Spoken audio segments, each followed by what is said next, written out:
Oui, tout à fait. Donc aujourd'hui, la ville de Saint-Claude, les élus de la ville de Saint-Claude avons décidé de procéder à une distribution d'eau au vu des grandes difficultés que nous avons sur le territoire de Saint-Claude. En l'occurrence, de nombreux quartiers, Choisy, Galant, Dugommier, Morin et bien d'autres encore. Nous l'apprenons au fil de l'eau, que d'autres quartiers sont en difficulté. Aujourd'hui, nous avons choisi de toucher ces quartiers, Choisy, Galant, Dugommier ainsi que Morin, et de pouvoir distribuer 3 packs d'eau à toutes les familles. 10 palettes d'eau nous ont été fournies par le syndicat mixte de la gestion de l'eau de l'assainissement et nous avons pu comprendre à travers cette livraison qu'il y aurait eu des problèmes. Aujourd'hui, nous sommes encore en attente des vraies raisons de ces problèmes sur les réseaux. Mais en tout état de cause, nous pouvons aujourd'hui voir qu'au nombre de la population présente ici, venue récupérer ces 3 packs d'eau, c'est que c'est une population en souffrance. Une population qui a besoin, effectivement, que de l'eau arrive dans le robinet pour pouvoir subvenir aux besoins vitaux. Et nous pouvons aujourd'hui, sur cette petite larme d'eau, ces 3 packs d'eau, les sustenter momentanément, ne serait-ce que pour avant les fêtes de Pâques qui approchent. Alors certainement, nous aurons effectivement à encore distribuer de l'eau rapidement pour les quartiers de Ducharmois, la Diotte. Nous avons aussi Belfond qui aujourd'hui, encore hier, se sont plaints de ne pas avoir une goutte d'eau depuis quelques jours. Donc simplement, nous demandons que le syndicat mixte puisse continuer à communiquer comme ils ont commencé à le faire et que nous puissions avoir effectivement des signes ou une échéance qui nous permettrait au moins de pouvoir anticiper et permettre à cette population en souffrance d'avoir de l'eau. La discussion a commencé à quelle heure? Alors, nous faisons donc de 16h à 18h ici sur ce site-là afin d'écouler les 10 palettes. Et si ce n'est pas suffisant, nous nous rendrons donc sur le parking du cimetière du bourg de Saint-Claude où nous pourrons continuer cette distribution. Nous partons pour faire un tournoi international U15 à la Ferté-Bernard, donc avec une délégation de 19 enfants. Ensuite, nous allons aller faire tout un petit parcours où on va faire des matchs amicaux contre des équipes comme Guingamp et Saint-Brieuc. Et puis voilà, faire un petit peu découvrir aux enfants la métropole et voilà, faire un petit séjour. Évidemment, ouais, on espère pour certains d'eux qu'ils soient vus et que ça puisse peut-être aboutir à quelque chose. Oui, on a tout un programme. Ouais. On a tout un programme par rapport à ce voyage. Oui, ben tout est ficelé par jour. Il y a des activités qui sont prévues tous les jours pour les enfants. Donc on va en même temps faire des visites. Ça va en même temps passer très vite et en même temps être très court. Mais voilà, on espère passer un bon moment avec les enfants. Ça faisait un moment qu'on réunissait des quêtes, etc.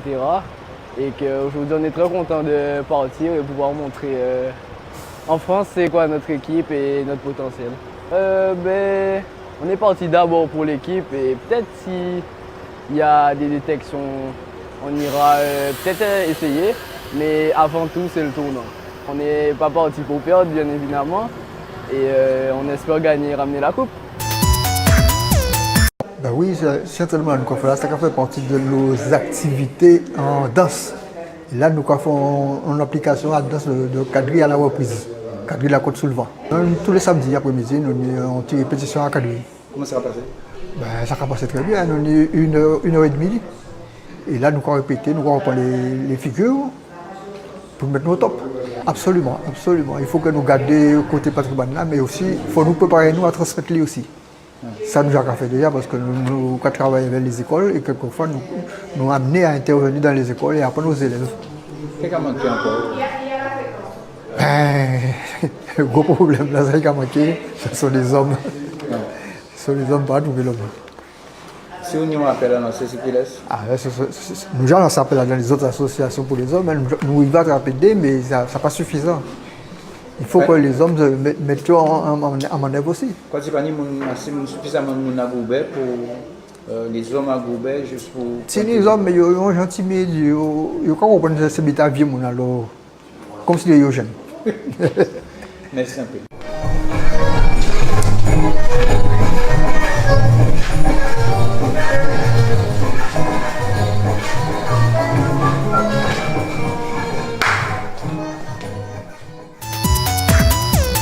Donc effectivement, l'IREPS souhaitait avoir un format d'animation pour son animation Titiri. L'animation Titiri, effectivement, c'est un programme qui parle de la pêche et de la problématique de chlordécone. Et sur ce nouveau format, donc l'Assofruit a souhaité pouvoir les recevoir. Et on a demandé à notre partenaire Mossotella qui propose, c'est une marque d'agriculteurs pour la production locale sans chlordécone avec une qualité sanitaire, et à l'Assofruit, donc on a décidé d'inviter ses partenaires à participer donc à cette manifestation chlordécone et pêche dans le cadre du programme Titiri, et la mairie de Vieux Habitants évidemment était partenaire avec nous, et on visait une 50aine de personnes sur cette animation, et là manifestement il y a eu quand même une foule intéressante. Le chef Wabert donc nous a proposé effectivement l'animation culinaire, la petite démonstration donc qui plaît beaucoup, et on a également eu des dégustations d'acra, de tacos à base de fruits à pain et de pollo, donc sur le thème de la mer. Le crabe était présent également, et donc du coup, eh ben, écoutez, c'est un élément de satisfaction qu'à Vieux Habitants, on puisse organiser ce type de manifestation pour informer la population, notamment sur cette problématique de chlordécone et de sang. Titiri, c'est un programme de sensibilisation sur la chlordécone dans les produits de la pêche. Le but, c'est d'aider les personnes à suivre certaines recommandations pour leur santé. Et ce matin, nous sommes à l'Assofruit pour une animation avec Mossotella, avec chef Morgan Wabert, aussi avec le programme Titiri, pour faire cette sensibilisation et pour dire qu'on peut continuer à manger local en se préservant de la chlordécone. Justement, le but pour nous, c'est de bien passer le message que notre alimentation locale, elle est intéressante pour la santé. Donc on met en œuvre des recettes et tout. On met de l'avant l'alimentation locale, les pêcheurs et aussi avec le programme Jaffa, les producteurs locaux. Alors bonjour, je suis la chef Morgane Wabert du Rayon de Soleil à Anse-Bertrand. Je suis venue ici pour valoriser les produits locaux issus de l'agriculture et de la pêche. Donc vous allez avoir deux produits, deux recettes en tout cas que j'ai faites, qui sont dans le programme Titiri, dans le petit livret, une à base de crabe, une à base de poisson. Et pour valoriser les fruits et légumes, on a fait une salade de papaye, Christophine et Giroumon. Alors en fait, c'est notre petit marché forestier que nous réalisons maintenant dans le cadre de la Journée internationale des forêts. Nous sommes à la Sylvathèque, un site qui est dédié à l'information, la sensibilisation à l'environnement et plus spécifiquement un site dédié à la présentation des écosystèmes forestiers dans notre archipel. Donc c'est vraiment un événement que nous souhaitons renouveler chaque année, qui nous permet de montrer que notre forêt guadeloupéenne produit en donnant de la matière première à des artisans, à des acteurs de l'agrotransformation, à des jeunes qui se lancent avec beaucoup de créativité et d'innovation vers de nouveaux produits à base de fruits, de plantes, d'arbres de nos forêts. Alors nous avons une dizaine de stands aujourd'hui qui présentent effectivement des produits artisanaux, des produits cosmétiques, des produits agrotransformés et qui sont issus de différentes filières, des jeunes pour beaucoup. Parmi eux, nous avons également des producteurs de ce qu'on appelle l'agriculture sous couvert forestier. Donc ce sont des personnes qui bénéficient d'une autorisation pour produire du café, de la vanille, du cacao, sous bien sûr certaines conditions, avec un cahier des charges, de façon à ce que l'on ne perturbe pas ces écosystèmes forestiers qui les accueillent et qui leur permettent de développer une activité économique. Aujourd'hui, on est en collaboration avec SKB2, Saki Bomba, une entreprise locale créée par une jeune, moi-même, qui possède un vélo smoothie. Lorsque vous venez, vous choisissez vos fruits et les smoothies est préparé dans le mixeur que vous aurez fait vous-même. Les fruits sortent de Saint-François et l'eau de Capes de lait. Voilà. Oui et non. Tout demande de la préparation. J'ai pris le temps de préparation nécessaire, en vrai 4 à 5 mois. 4 à 5 mois, le temps de tout mettre en place, se renseigner. Et après, les choses ont filé. Quand on prend le temps de bien préparer, après d'excellencer, c'est parti. Là, j'ai commencé en juillet dernier avec le tour de voile traditionnel et depuis, j'enchaîne les petits événements locaux, d'exposants. Des fois, je travaille avec des magasins comme Naturalia, Decathlon. Ça avance. Facile, non, il n'y a pas vraiment de projet facile, mais c'est ça en fait qui fait le charme aussi, c'est de partir de la tige d'un bambou et arriver à un produit fini. Donc facile, non, en général rien n'est facile. Quand c'est facile, c'est pas drôle. Peut-être pas dans cette... En fait, on a une idée, en fait, et tant qu'on n'aboutit pas à l'idée, en fait, des fois, ça peut même perturber le sommeil, puisque, en fait, créer, c'est jamais évident, en fait. L'idée, oui, mais après, concevoir, c'est autre chose. Ça a été un cheminement, en fait. J'ai toujours, je dis, très jeune, j'ai travaillé les matières naturelles. J'ai commencé par la calebasse, les graines. Et puis après, je suis vite arrivée au bois. Et ça s'est fait de fil en aiguille. J'ai fait une petite formation quand même pour appréhender les outils. Parce que j'utilise quelques techniques empruntées à l'ébénisterie, la marqueterie, enfin un peu de tout ça. Mais il me fallait quand même maîtriser les outils, en tournage surtout. Donc je fais un peu de tournage. Et ça me convient.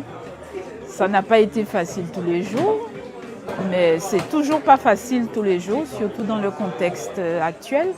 Mais je me bats et j'essaie de faire de belles choses.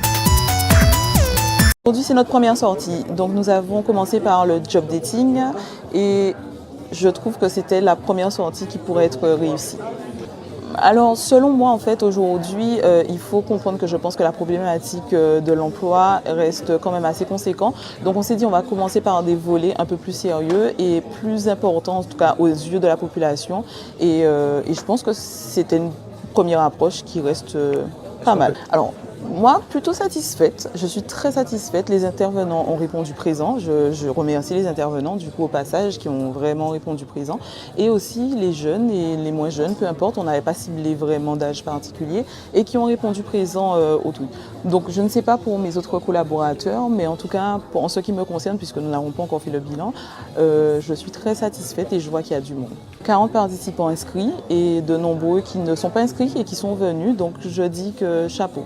Alors, la prochaine action, en tout cas, qui se réfléchit et qui se profane, ça va tourner beaucoup autour des porteurs de projets qui ont des projets à concrétiser, création d'entreprises, etc. Et des formations à mettre en place, en fait, en tout cas pour les orienter au mieux, pour le choix des statuts juridiques, etc. On est vraiment ciblé sur ça. Et peut-être plus amusant, un speed dating. Ce que je cherchais, j'ai eu une réponse tout de suite à ce que je voulais. C'est du positif pour moi, plus ou moins, et ça m'a plu beaucoup. Et là, j'attends pour voir une autre intervenante, ce qu'il me propose par rapport à ce que je veux. Mais je peux dire que c'est une très bonne initiative, très satisfaite. Je félicite les organisateurs, la qualité abyssoise, des jeunes et des moins jeunes qui ont pris la décision de faire cet événement. J'ai mis simplement à disposition la salle et puis toute l'organisation.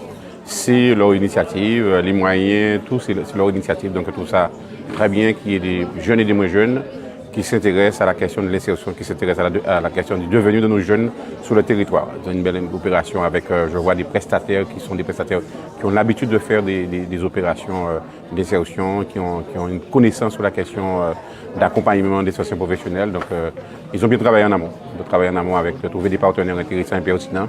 On est dans ce schéma-là, donc je leur donne encore mes félicitations et de continuer comme ça dans l'engagement pour le territoire et pour l'insertion des jeunes. Oui, mais sur la question de l'insertion, les besoins sont toujours là. Il y a des jeunes qui n'ont pas le bac, donc qui ont besoin d'être montés en compétence, d'être qualifiés. Quand on parle d'insertion professionnelle, comment on les accompagne, comment on met en place des parcours d'insertion et comment on trouve des partenaires. Et puis après, ceux qui ont le bac et plus, qui ont des projets d'études, qui peuvent demain matin faire des contrats d'alternance. Moi, au niveau de la collectivité, depuis que je suis maire, j'ai chaque année à peu près 6 à 8 jeunes en apprentissage, à des niveaux différents, en travaux paysagers. Là, j'ai commencé avec la partie animation, le sport. Et puis au niveau de l'administration, des jeunes qui font des Master 1, Master 2, des licences. Donc des niveaux de formation de qualité. Et donc pour que ces jeunes-là puissent, peut-être en passant des concours, nous rejoindre, c'est les Abyssois ou Abyssoises, nous rejoindre dans la collectivité.